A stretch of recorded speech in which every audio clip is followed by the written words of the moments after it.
இந்த பிளவுஸ் எதுக்காக அப்படின்னா ரெடிமேட் பிளவுஸ் வாங்குற ஒவ்வொருத்தருக்காக தான் இந்த வீடியோ நான் போட்டிருக்கேன்.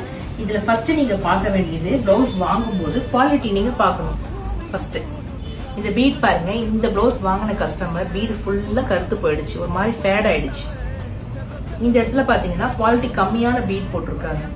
இருந்தாலும் அவங்க ஸ்டிச் பண்ண சொன்னதுனால நாங்க ஸ்டிச் பண்ணி கொடுத்துருக்கோம். இது நம்ம கடையில வாங்கின பிளவுஸ் கிடையாது, வேற ஷாப்ல வாங்கின பிளவுஸ். அதுல நீங்க பார்க்க வேண்டியது இந்த லைட் வெளிச்சத்துல உங்களுக்கு பிளவுஸ் பிரைட்டா தெரியும். ஆனா நீங்க ஃபர்ஸ்ட் கொஞ்சம் கேர்ஃபுல்லா வாங்கும் போது கேர்ஃபுல்லா பார்த்து வாங்குங்க.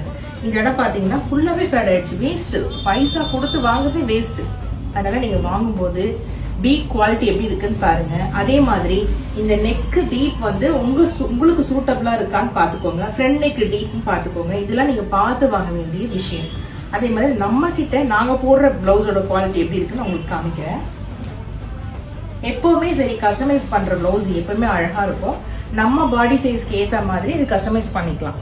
இதுல பாத்தீங்கன்னா உங்களுக்கு தெரியும், நம்மளோட பிளவுஸ்ல நம்மளே கஸ்டமைஸ் பண்ணி அந்த ஒர்க் பண்ணும்போது எவ்வளவு அழகா இருக்கும் தெரியுமா? அந்த மாதிரி பிளவுஸ் தான் இது. இதோட ஸ்லீவ் ஒர்க் பாருங்க, டீடைல்ஸா இருக்கும். பொங்கல் டீம் தான் நம்ம இதுல பண்ணிருக்கிறது. பேக் பாத்தீங்கன்னா பல்லக்கு நெட் வச்சு பண்ணிருக்கோம். இது நம்ம ஷாப்ல பண்ண ஒர்க் பிளவுஸ். உங்களுக்கும் இந்த மாதிரி உங்களுடைய ட்ரீம் பிளவுஸ் கஸ்டமைஸ் பண்ணி நாங்க கொடுக்கறதுக்கு ரெடியா இருக்கோம்.